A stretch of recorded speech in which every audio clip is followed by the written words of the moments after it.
Well, I wanted to begin by asking you your definition of revival. Duncan Campbell said it's a community saturated with God. I think that's one of my favorite ones. And then I forget who else said that revival is when Jesus becomes to his people all that he already is. I love that one. But how do you define revival? I think, people have different definitions. Yes.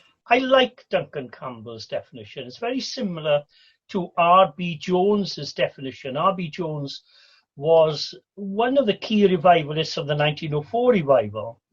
And he was awakened a year previously through the Keswick movement, which first met in Wales in 1903. And he came to a very deep appreciation of the presence of God. And in his book, Rent Heavens, probably published around 1930, 1933, and looking back at the revival, he calls it, again, the presence of God. And he speaks of, he uses language such as coming to a place and knowing that God's presence was there. I think there's a story in the Welsh revival of 1904 of a train, people coming back from a train and late at night, and then they go through a revival area and they would, as if it were, feel that something was there. And and you get this, whether it's in an area, whether it's in a meeting.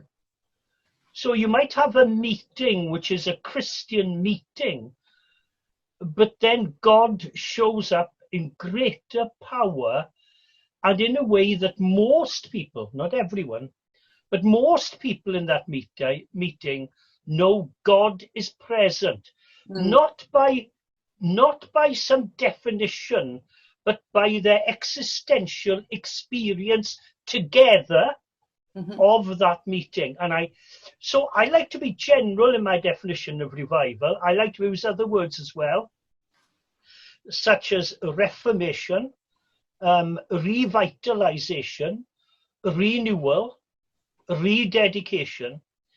And one of the things I like to stress, I can do this because I'm Welsh, and is that in Welsh, the word for revival is adfywiad, but it's exactly the same word as used for reformation.